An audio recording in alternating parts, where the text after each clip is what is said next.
बाबा की एक मुरली की एक बात मुझे बहुत याद रहती है, आपको बता देता हूँ, प्रैक्टिस करना उसकी। तुम्हारी प्योरिटी इतनी अच्छी हो कि तुम्हारे दोनों नैनों से गोल्डन किरणें निकलती हुई दिखाई दें। प्रैक्टिस की बात है, अभ्यास। मैं परम पवित्र आत्मा हूँ या पवित्रता का फरिश्ता हूँ। तीसरी कौन सी बात कहते हैं? माताओं को खास मैं कहता हूँ, क्या हो? बोलो बोलो। पवित्रता की देवी हूँ। ये अच्छा लगता है माताओं को या नहीं? किस किस को अच्छा लगता है देखूं? वाह। तो अभ्यास करना, मैं पवित्रता की देवी हूँ और मेरे मस्तक से नैनों से पवित्रता की गोल्डन किरणें, सुनहरी किरणें फैल रही हैं सामने। तो प्योरिटी बढ़ेगी, वातावरण आपके घरों का बहुत अलौकिक होगा और दूसरों पर प्रभाव बहुत गहरा होगा। जो ये समस्याएं चल रही है ना हमारी, सुनते नहीं बच्चे, ये नहीं सुनता, वो नहीं सुनता, वो सभी समस्याएं समाप्त हो जाएंगी। तो मेरे को तेरे में बदलना है। बोझ लाता है मैं मेरा, मैं और मेरा, ये दोनों ऐसी चीजें हैं जो कलयुग के अंत में हर मनुष्य के अंदर पूरी तरह समा चुकी हैं और ये दोनों ही विघ्नों का, समस्याओं का, भारीपन का कारण बनती हैं। आज ये एक बड़ा केस था, ऐसे ही माता जी बहुत दुखी बेचारे, रोने लगी। अपने को दिया था, अपने लोग। सबसे ज्यादा धोखा कौन दे रहे हैं आजकल? वाह, बड़ी खुशी से बोला आपने। ये सत्य है कि परेशानियां अपनों से हो रही हैं। और क्यों हो रही हैं? कर्मों का हिसाब किताब। बाबा ने बहुत अच्छा उत्तर दिया था कभी 2001 में, मुझे सब याद रहता है सीन। गुलजार दादी भोग लेकर गई ऊपर और किसी का प्रश्न था, उसके उत्तर में बाबा ने ये कहा, प्रश्न किसी ने किया कि बाबा हमसे तो अज्ञानी अच्छे रहते हैं, ये जो हमारे साथी हैं ना ये तो बहुत खराब है। समझ गए ना आगे?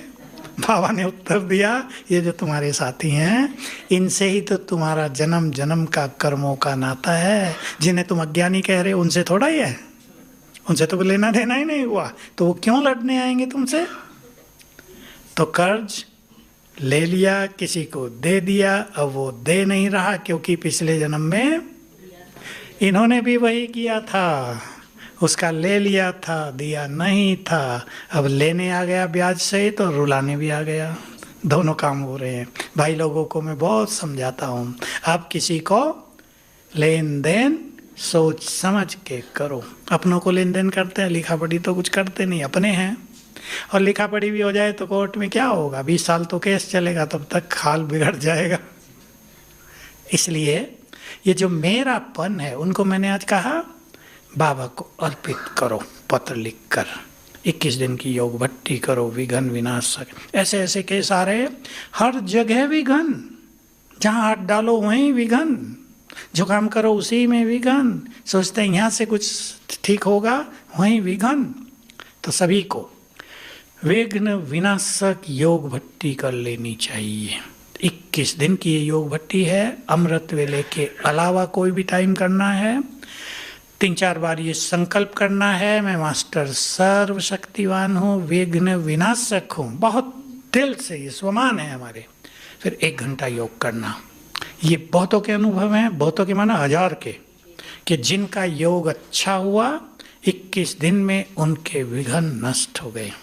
जिनका योग अच्छा नहीं होता, मैं कहता हूँ डबल टाइम करो फिर, या दिन में 2 बार करो तो विघ्न हटेंगे, हटते हैं, बड़े से बड़े विघ्न भी हटते हैं।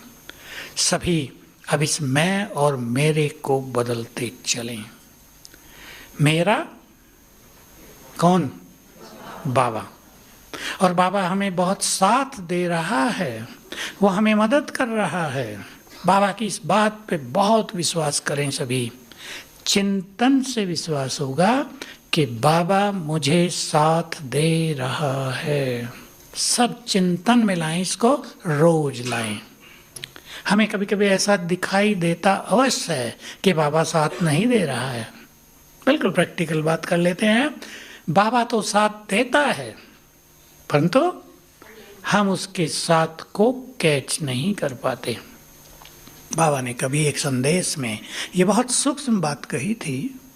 किसी की ज़मीन थी मुंबई में, अच्छी बड़ी ज़मीन थी, उसमें गड़बड़ थी, उसने भोग लगवाया। बाबा के संदेश आते थे उन दिनों। बाबा ने कहा, बाबा बच्चों की 90% समस्याएं खुद ही हल कर देता है, केवल 10% छोड़ता है कि अब तुम देखो कितने पानी में हो, शक्तिशाली बने हो या नहीं बने हो। तब कहा था, जब समस्या आती है बाबा तब भी समाधान टच करता है, लेकिन बुद्धि बहुत उलझी होने के कारण उसको कैच नहीं कर पाते। और बाबा ये देखता है ये कैच नहीं कर रहे, अगले दिन सवेरे फिर टच करता है। अगर बुद्धि की लाइन क्लियर रखो तो हर समस्या का समाधान मिल जाएगा। बहुत अच्छे अच्छे अनुभव माताओं के मेरे पास आते हैं, ये नहीं समस्याएं लेकर आती है माताएं, बहुत अच्छे अच्छे अनुभव। एक का अनुभव आया 3 दिन पहले, शांतिवन में मिलने आई, मुझे बहुत अच्छा अनुभव सुनाना है भाई जी। मैंने कहा सुनाओ। ये समस्याएं चल रही थी, मैंने 2 बजे उठना शुरू किया, 2:30 बजे तैयार होके योग किया, 4 बजे बाबा को भोग लगाया, सभी समस्याएं गायब हो गई हैं। योग की शक्ति के आगे समस्याएं ठहरेंगी नहीं। और ऐसे ही बाबा को भोग लगाने में भी बाबा की दुआएं, बाबा की ब्लेसिंग्स, उसकी मदद भी बहुत मिल जाती है। तो हम प्रैक्टिस करेंगे रोज, मेरे को तेरे में बदलो। बच्चों की कुछ समस्या है, बाबा से बात करो, उसके हवाले करो। बाबा ये आपके बच्चे हैं, लेकिन ये पहले से ही अच्छी फीलिंग करनी पड़ेगी, बाबा ये आपके बच्चे हैं। काम पड़ा तो आपके हैं, बाकी मेरे हैं। भाई लोग क्या समझते हैं? मेरापन तो उनमें नेचुरल समाया होता है ना। परिवार आपका, आपने जन्म दिया, पालना की, प्यार दिया, क्या क्या किया माताओं ने बच्चों के लिए। तो ये संकल्प निकाल देना कि ये मेरे नहीं है, ये तो संभव नहीं है, हैं तो आपके ही। पर आत्मा किसकी संतान? वो तो आपकी नहीं है ना। तो ये अभ्यास, ये स्मृति बढ़ाते चले कि ये बाबा आपके हैं। तब जब बच्चों की समस्या बाबा को अर्पित करेंगे तो बाबा उन्हें ठीक करेगा, मदद करेगा। देखो, एक लौकिक माता पिता, आप सब बैठे हैं यहाँ, अपने बच्चों को दुखी देखना चाहते हैं क्या? भरपूर कोशिश करके, कर्ज लेकर भी, कष्ट उठाकर भी बच्चों का करते हैं ना सब कुछ। बाबा तो फिर क्या है? सौगर। उसको तो एक संकल्प ही करना है, ऊपर से कुछ भी नहीं करना। बस ये मेरे को तेरे में बदलने का समर्पण भाव बढ़ाते चलना है। तो बहुत अच्छे शब्द थे बाबा के, जो मेरे अंदर तो फिट हो गए। आप भी फिट कर दो आज। बच्चे, बादशाह बनकर तो देखो, बाबा को देकर तो देखो वो क्या करता है। देंगे या नहीं? बोलो भाई लोग। बातें हैं, बातों की कमी नहीं है। जैसे जैसे कलयुग समाप्ति की ओर है, बातें, समस्याएं, विघ्न, घर घर में संघर्ष बढ़ते ही जा रहे हैं। मैं सुनाया करता हूँ, अब से 40 साल पहले कभी बहुत सालों में एक केस आया था डिवोर्स का, जहाँ हमारा नेटिव प्लेस है उधर का। बहुत परेशान था, समाज में बदनामी हो गई मेरी, किसी का डिवोर्स होता ही नहीं था। हिंदू धर्म में तो प्रथा ही नहीं थी ना। 10-20 साल बीते तो साल में 1-2 आने लगे। आजकल घर घर की कहानी, जरा सी नहीं बनी अलग हो जाओ। बड़ी बड़ी आयु के बाद भी, 50-50 साल के बाद भी अलग हो जाओ, बहुत हो गया, अब नहीं रहना साथ में। तो जैसे जैसे समय आगे बढ़ रहा है, ये सब चीजें बढ़कर समाप्त होने वाली। अति अंत, अति और अंत, हर चीज की अति हो रही है। डिप्रेशन की बात, मानसिक रोगों की बात भी ऐसे ही है। 40 साल पहले मेरे पास एक केस आया था, तो मैं ज़्यादा जानता नहीं था इन बातों को। मेरे कमरे के सामने एक पेड़ था, उस बहन को, पूरा परिवार था, पति पत्नी और बच्चे। मैंने कहा यहाँ बैठो और मैं एक महान आत्मा हूँ, याद करते रहो शाम तक। 2.5 दिन रहने वाले थे वो ज्ञान सरोवर में, 2.5 दिन में ठीक हो गए। वो माता ठीक हो गई। छोटी आयु होगी, मुश्किल से 30 साल भी नहीं। मुझे नई लाइट मिली कि अरे संकल्प में तो बड़ी ताकत है। फिर मैंने धीरे धीरे शुरू किया। वो पहला केस था, फिर साल में 10-12 आने लगे, फिर साल में 50-100 आने लगे, और अब साल में 1000 आते हैं। मुझे भी डॉक्टर समझते हैं कहते हैं भाई जी कोई दवाई बता दो मैंने कहा मैं डॉक्टर नहीं हूँ भाई, हमारे पास तो ये बाबा की दवाइयाँ हैं। तो हमें कुछ चीज़ों को स्वीकार करके बाबा को देखकर बेफिक्र बादशाह बनना है। और ये बाबा का महावाक्य छाप दो अपने अंदर, बच्चे बादशाह बनकर तो देखो। देखो बाबा किस भाव से कह रहा है हमें, उसे कैसा लगता होगा कि मैं इनके बोझ हरना चाहता हूँ, ये देते ही नहीं, कैसा लगता होगा। लौकिक में फादर बैठे हैं बहुत सारे, आपका कोई बच्चा किसी चीज़ से परेशान हो और आप कहो ये मुझे दे दो, और वो दे भी नहीं और परेशान भी रहे, कैसा लगता है। बाबा की इस भावना का सम्मान करते हुए हम सभी उसको देते चलें, उसकी मदद के हम पात्र हैं, उसकी मदद लेते चलें। ठीक है, पसंद है सभी को। खजाने बाबा ने बहुत दिए हैं, 2-4 गिनाए उस दिन, पर बहुत ध्यान दिलाया संकल्पों का खजाना, समय का खजाना। समय तो खजाना होता ही है ना, संगम युग का सारा समय ही हमारे लिए वरदान है। रोज सवेरे का समय हमारे लिए अनमोल है। सोचो कोई होगा संसार में कि आँख खुली और भगवान से मिलन हुआ, है कोई दुनिया में ऐसा? शंकराचार्य, महामंडलेश्वर, तपस्वी, संभव ही नहीं है। आँख खुली, सामने बाबा। बाबा ने एक बार कहा था आँख खुली, सामने बूढ़ा ब्रह्मा खड़ा है हंसी करते थे बाबा। भगवान की वाणी सुनने का भाग्य आप लोग भी सोचते होंगे। मैं छोटा था, सोचा करता था श्री कृष्ण ने अर्जुन को गीता ज्ञान दिया था, हमें भी देता तो कितना अच्छा होता। पता तो कुछ नहीं था, अब हमें ही दे रहा है, रोज दे रहा है, युद्ध में विजय का मार्ग दिखा रहा है। युद्ध तो बहुत बड़ी है ना हम सबकी। तो चाहे माया से कहीं युद्ध हो, चाहे विघ्न समस्याओं से युद्ध हो, बाबा को साथी बनाना है। ये बात बहुत पक्की करनी है, बाबा हमारे साथ है, वो हर समय हमें मदद देने की, बोलो आगे, तैयार है और इंतज़ार भी करता है, कब मेरे बच्चे मेरे पास आए। मैंने वो घटना सुनाई है कई बार, आज फिर सुना देता हूँ। भोग लगा बाबा को बहुत साल पहले, विदेशियों का टर्न था, आखिरी समय। बाबा ने कहा सिर के ऊपर बाबा छत्र छाया है, ये अभ्यास करना, और बाबा तुम्हारा है, बाबा को यूज करना।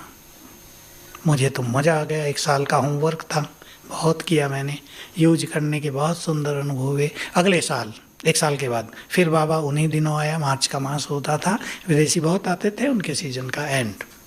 फिर बाबा के पास वही बहन भोग लगाने गई और बाबा ने पूछा, और चीज़ें तो पूछी, कहा बच्चों को होमवर्क दिया था कि बाबा तुम्हारा है, बाबा को यूज करना, लेकिन वतन में बाबा तो इंतज़ार ही करता रहा, मेरे बच्चे कब मेरे पास आए। समझ लो भगवान की फीलिंग को, कितना सुख देना चाहता है वो हमें। और कहा जब बाबा देखता था कि 1000 भुजा वाले को छोड़कर 2 भुजा वालों के पास जा रहे हैं, तो सोचते थे अब इनके लिए क्या करें। ब्रह्मा बाबा और शिव बाबा रूढ़ियान करते होंगे ना, बताओ ब्रह्मा अब इनके तुम्हारे बच्चों के लिए क्या करूं, ये तो आते ही नहीं। मुझे बहुत प्रिय लगी ये बात, बाबा कितनी मदद करना चाहता है हमें। 1000 भुजाओं सहित मैं तुम्हारे साथ हूँ।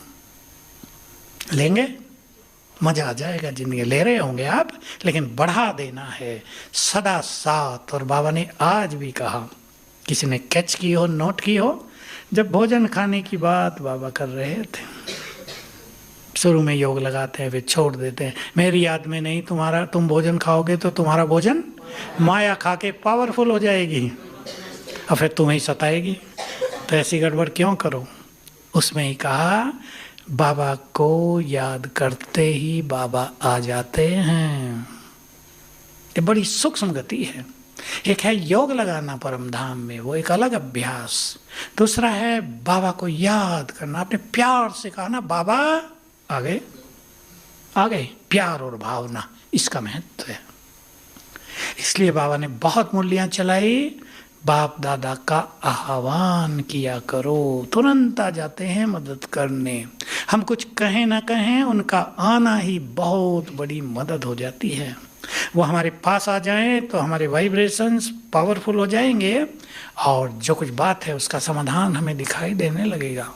तो संगम युग का समय अनमोल, बुला लो जितनी बार रोज बुलाना चाहो। जिस भगवान से मिलने के लिए तरसते थे उससे जितनी बार रोज चाहो मिल लो, है ना, मिल सकते हैं। ये नहीं सवेरे ही मिलता है, कभी भी मिलता है, पर सवेरे का मिलन कुछ और है। बाबा ने ये बात सुना दी थी बहुत पहले, 50 साल पहले। 4 बजे का समय बच्चों के लिए अपॉइंटमेंट, 5 बजे का समय भक्तों के लिए। कई भक्त भी तो बाद में जाते हैं ना, 8-9 बजे भी जाते हैं, कपड़े बदल के 8-9 बजे जा रहे हैं पूजा करने। उनकी तरफ बाबा की दृष्टि नहीं आती, लेकिन जो सवेरे 5 बजे भगत भी पहुंच जाते हैं उनकी कामनाएं अवश्य पूर्ण होती हैं। आज बाबा ने कहा ना, मैं उनके द्वारा भावनाएं पूर्ण करता हूं, उनका फल देता हूं। गीता में भी है, जो भक्त जिस जिस देवी देवता की पूजा करते हैं मैं ही उनकी मनोकामनाएं पूर्ण करता हूं। तो ये सब चीजें एक को चली जाती हैं, जो सृष्टि का बीज है। संगम युग का फायदा उठाएंगे। 3 बातें तो बाबा ने बोली। जो प्राप्तियां करना चाहो कर सकते हो, जो वरदान लेना चाहो ले सकते हो, जो स्थिति बनाना चाहो बना सकते हो। बस ये विचार करें सभी, जो प्राप्त हम संगम युग पर कर लेंगे, बीज डाल लेंगे, वो जन्म जन्म अविनाशी होकर हमारे साथ रहेंगे। हम यहाँ सुखी हो गए, जन्म जन्म सुखी रहेंगे। यहाँ हमने संबंधों में प्यार बांटना सीख लिया, ध्यान दिया सभी ने, संबंधों में यहाँ प्यार बांटना, प्यार से रहना सीख लिया, जन्म जन्म संबंधों में प्यार की प्राप्ति होगी। यहाँ हमने बाबा से अपनापन कर लिया, उसके प्यार में मगन हो गए, जन्म जन्म संबंधों में प्यार और अपनापन रहेगा। यहाँ हमने ज्ञान का धन बहुत इकट्ठा कर लिया, जन्म जन्म, बोलो आगे, स्थूल धन हमारे पास बहुत रहेगा, केवल सत्युग त्रेता में नहीं, द्वापर कलयुग में भी। यहाँ हमने बहुत शक्तियां प्राप्त कर ली। सोचना ये गहरी बात है। कई जन्म हमारे सिर पर ताज आ जाएगा, सत्ता आएगी, शक्ति सत्ता दिलाती है। द्वापर कलयुग में भी सत्ता मिलती रहेगी। तो ये बहुत सूक्ष्म रहस्य हैं। संगम युग पर हम बीज डाल रहे हैं, संगम युग पर अपना भाग्य सर्वश्रेष्ठ बना रहे हैं। बनाना हमें है। भगवान ने भाग्य नहीं लिखा, किसने लिखा? हम सब ने अपना अपना लिखा। इसलिए बाबा ने कह दिया, भाग्य की रेखा खींचने की कलम तुम्हारे हाथ में दे दी है। भगवान लिखेगा तो सबका बड़ा लिख देगा ना, सभी उसके बच्चे हैं, उसको तो सबसे प्यार है। वो थोड़ा ही सोचता है ये ऐसा है ये ऐसा है, सब उसके हैं। इसलिए उसने रास्ता दिखा दिया, मार्ग बता दिया, इस तरह तुम अपने भाग्य को सर्वश्रेष्ठ बना सकते हो। अब हमारे हाथ में हम क्या करें। तो संगम युग पर सोच ले मुझे क्या क्या पाना है। और बहुत बड़ी चीज, समय को भी दिशा देने वाली महान संकल्पों का खजाना। एक संकल्प ही तो है, कोई संकल्प कर ले, मुझे संसार में नहीं उलझना है, मुझे बाबा से सब कुछ लेना है। एक संकल्प उसे अंतर्मुखी बना देगा। दूसरा व्यक्ति संकल्प कर ले, बाबा तो है ही, मिलेगा ही कुछ, सतयुग में तो ले ही जाएगा, यहाँ काम धंधों में करोड़पति बन जाए, जरा अच्छा नाम हो जाएगा, उसका संकल्प उसे ढीला कर देगा। संकल्पों का ही तो खेल है। एक व्यक्ति सोचता है, आप सब ने भी सोचा, घर बार छोड़कर 2 मास के लिए सेवा में आना है, आ गए। दूसरा सोचेगा कैसे छोटे, बहुत काम है घर में, मेरे बिना कौन करेगा, पति को भोजन कौन खिलाएगा, रह गए। आप में से भी कई होंगे पति के भोजन का इंतजाम करके यहाँ आ गई माताएं, कई आती हैं मुझे बताती हैं। तो अपने संकल्पों में ही तो ताकत है। सब कुछ ताकत संकल्पों की है। संकल्प कर लें, ये संगम युग का समय दोबारा नहीं आएगा, ये अमृत वेला दोबारा नहीं मिलेगा। सतयुग में थोड़े उठेंगे अमृत वेला। पूछा था बाबा से इसी हॉल में, बाबा सतयुग में भी सवेरे 4 बजे उठाओगे क्या? बाबा ने कहा यही भारी लगता है सबको, लेकिन देवताओं को जागरण कराते हैं सवेरे सवेरे, तो 5 बजे तो उठेंगे ही ना। वहाँ की नींद तो ऐसी होगी ना सतो प्रधान, थकान ही नहीं है, जो रहे उठे ना उठे। वहाँ तो सहज उठेंगे, सहज सोएंगे, सब सहज होगा, नेचुरल सा। समय हो गया, चिड़ियाओं ने अलार्म शुरू कर दिया पेड़ों पर, सुना है ना? चिड़ियाएँ अपनी चहचहाट से संगीत सा बजाएंगी और सब देवता उठेंगे। सुंदर सिस्टम है ना सतयुग में। अभी भी चिड़ियाँ जगा देती हैं। द्वापुर से मुर्गों को ये ड्यूटी दे दी गई थी कि तुम सबको जगाया करो। देखो खेल कैसा बना हुआ है। सृष्टि में, प्रकृति में कितने सुंदर खेल बने हुए। मुर्गा ठीक टाइम पे बांग देगा, फिर उसे तो योग लगाना नहीं, हो तो सो जाएगा, भक्त अपना काम करेंगे। तो हम सभी सुंदर संकल्पों का खजाना अपने अंदर जमा करें। संकल्प, एक एक पावरफुल संकल्प अनेक व्यर्थ संकल्पों को समाप्त कर देता है। इसलिए वो व्यक्ति, वो ब्रह्मावत्स जिसने श्रेष्ठ संकल्प क्रिएट करने सीख लिए, वही बुद्धिमान है। आप संकल्प कर दें, कोई बात आ रही है, कोई आपको मारना ही चाहता है, मैं सबसे बड़ी बात कह रहा हूँ, कोई आपको मारना ही चाहता है, आपने संकल्प कर दिया मेरे साथ सर्वशक्तिवान है, जिसका रक्षक सर्वशक्तिवान है, उसे कोई मार ही नहीं सकता, आपको कोई नहीं मार सकेगा। संकल्पों में ताकत हो जाएगी, मारने वालों की सारी विद्या वापस चली जाएगी। आजकल तंत्र मंत्र का प्रयोग करते हैं ना लोग, फेल हो जाएंगे सब।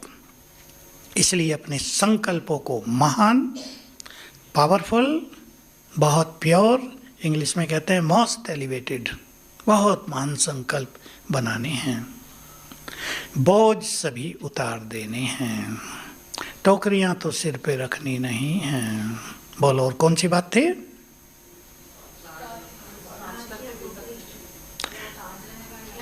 हाँ, ताज रहेगा, टोकरी रहेगी। टोकरी तो रखनी नहीं है, टोकरी तो दूसरे लोग रखते हैं ना। अब तो टोकरियों का ज़माना भी चला गया ना, कभी था टोकरी रखने का ज़माना। हमारे चित्रों में बनाया जाता था, एक व्यक्ति बंधन में, सिर पे 3-4 टोकरी हैं ऊपर। वो तो बोझ हैं संसार के। और भी कुछ था, 3 तरह के तख्त, 3 तरह के तख्त। पहला तख्त स्वराज, भ्रकुटी का तख्त। दूसरा तख्त, दूसरा बाबा का दिल तख्त। पहला अकाल तख्त, दूसरा दिल तख्त, तीसरा भविष्य का राज तख्त। पहला स्थान किसको देंगे? पहला स्थान बोलो।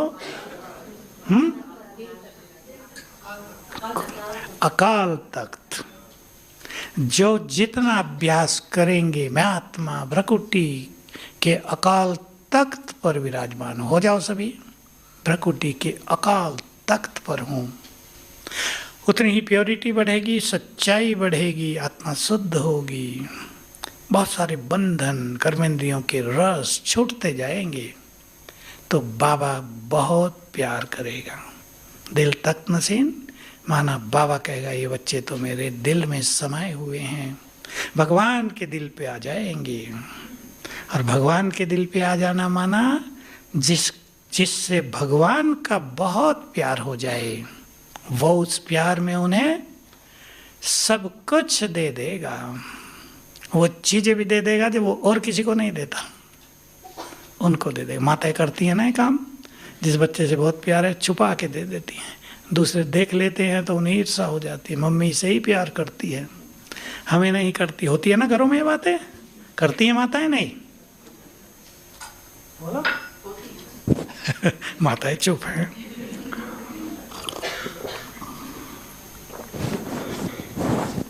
आती रहती हैं मेरे पास, ऐसे कोई कोई केस आते रहते हैं। कल भी आया था एक ऐसा केस, वो बड़ी हो गई बहुत, उसके बच्चे हो गए, उसका ही केस था, मेरे से माँ ने ऐसे किया है। अब माँ प्रॉपर्टी में से भी कुछ मुझे नहीं देती। मैंने कहा तुम्हारे घर में पति की, तुम्हारे परिवार में तुम्हारे पास प्रॉपर्टी है, बहुत है। मैं कहा छोड़ो ना उनका, अपने में खुश रहो, आपका भाग्य तो आपके साथ है ना। मनुष्य को ये भूलना नहीं चाहिए। मनुष्य दूसरों की प्रॉपर्टी की ओर देखता है, चलो अपना हिस्सा भी हो, पर अब वो दूसरों के हाथ में है, उसकी और ज़्यादा देखता है। अगर वो इसे छोड़कर यह संकल्प करे मेरे जैसा भाग्यवान कोई नहीं, उनके पास स्थूल धन की संपदा है और मेरे पास उससे बड़ा भगवान स्वयं संपदा मेरे साथ है, उसका ज्ञान भी है, सब कुछ है उसका। तो जिसके साथ भगवान हो, अब दो व्यक्ति देखो, एक के साथ भगवान, दूसरे के पास करोड़ों रुपए, किसको चुनेंगे? होगा या नहीं? इसलिए दूसरे की तरफ देखने की जरूरत नहीं है, भगवान के दिल पे आ गए। सभी ध्यान दे इस बात पर। बहुतों के घरों में समस्या, अपने पास होते हुए भी जो हिस्सा मिलने वाला था वो मिल नहीं रहा, तो परेशान रहते हैं। तो क्या हो रहा है, जो अपने पास है उसका भी सुख नहीं ले रहे। होगा या नहीं? भाई वो दे नहीं रहा, देखा उसने इस भाई को ज़्यादा दे दिया, मेरा हिस्सा मुझे नहीं दे रहा, कोर्ट में जा रहे हैं। अब कोर्ट तो लंबा समय लेता है, तो अपना सुख ही खत्म कर दिया। मैंने कहा अगर तुम्हें 10 करोड़ मिलने थे, उससे ज़्यादा का तो तुमने सुख खत्म कर लिया। सुख की कीमत बहुत ज़्यादा है, शांति की कीमत बहुत ज़्यादा है। तो जो अकाल तख्त पर बैठेंगे वो बाबा के दिल तख्त पर, और वो विश्व के राज के तख्त अधिकारी बन जाएंगे। तो प्राप्तियां बहुत बड़ी हैं, इसलिए हमें विचार करना है।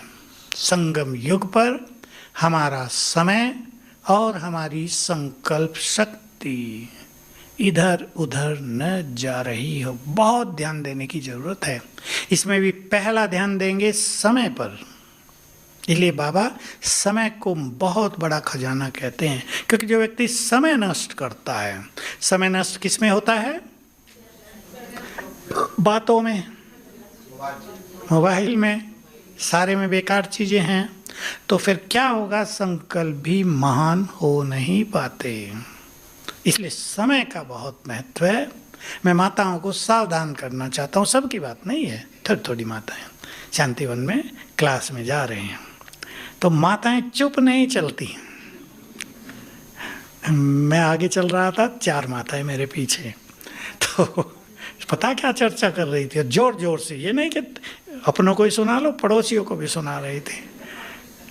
मेरी बहू मुझे चाय बना के नहीं देती, मुझे खुद ही बनाए। मुझे इतनी हंसी आई कि मुरली सुनने जा रहे, यहाँ भी बहू की चाय को याद कर रहे, जोर जोर से बोल रही। दूसरी कहती मेरी बहू बहुत अच्छी है, सब काम करके देती है मुझे। मैं कहा ठीक है ये बात, तो थोड़ा सवेरे योग करके भी आती हैं, तो बात करती हुई कमरे में जाती हैं। थोड़ा सा अंतर्मुखी होंगे तो समय भी सफल होगा और विचार भी महान होंगे। इस संकल्प का संकल्प पावरफुल कर लो, हमें विचारों को महान बनाना है, क्योंकि व्यर्थ विचारों की मारामारी संसार में बहुत चल रही है। और मैं एक बात जो बड़ी गहरी है और सबको जाननी चाहिए, वो आप सबके सामने भी रख देता हूँ। हमारे हर संकल्प का इफेक्ट हमारे ब्रेन पर पड़ता है। ब्रेन तो समझते हैं ना, दिमाग, मस्तिष्क। किधर है माताएं बताएंगे ब्रेन? माताएं हाथ उठ लगा के बताओ किधर है ब्रेन। कईयों को पता नहीं, इसलिए पूछ रहा हूँ। सिर की खोपड़ी के नीचे ब्रेन होता है। अंग्रेजी में ब्रेन, हिंदी में मस्तिष्क, दिमाग। बुद्धि अलग चीज है, वो आत्मा की शक्ति है। सुनो ध्यान से, हर संकल्प का प्रभाव ब्रेन पर पड़ता है। तो आजकल क्या हो रहा है, क्योंकि हर संकल्प से एनर्जी पैदा होती है, जनरेट होती है, वो सबसे पहले दिमाग में जाती है, फिर पूरे शरीर में फैलती है। तो क्या हो रहा है, क्योंकि लोग बहुत व्यर्थ सोच रहे हैं। संसार में जिन्हें ज्ञान नहीं है वो तो सारा दिन ही व्यर्थ सोचते हैं। 24 घंटे में से उनके 20 घंटे व्यर्थ में जाते हैं, थोड़ा समय कामकाज के संकल्पों में। तो ब्रेन कमजोर होते जा रहे हैं। माताएं अपने बच्चों को, घर में सभी को सिखाएंगे जितना ज़्यादा सोचेंगे, नेगेटिव सोचेंगे, व्यर्थ का सोचेंगे, ब्रेन कमज़ोर होता जाएगा और ब्रेन ही सारे शरीर की हर क्रिया को कंट्रोल करता है। इसलिए ब्रेन को पावरफुल रखना। मैं एक अनुभव की बात सुना देता हूँ। कई माताएं अपने बच्चों को लाती हैं कि इसका टॉयलेट और बाथरूम कंट्रोल नहीं रहता। कई बच्चों को ये समस्या होती है। हो गया तो हम उन्हें सिखाते हैं ब्रेन को एनर्जी दो, और ब्रेन को एनर्जी देने से वो ठीक हो जाते हैं। तो ब्रेन को कमज़ोर नहीं होने देना है, पावरफुल रखना है। तो बादशाह बनकर संगम युग का आनंद लेंगे। ओम शांति।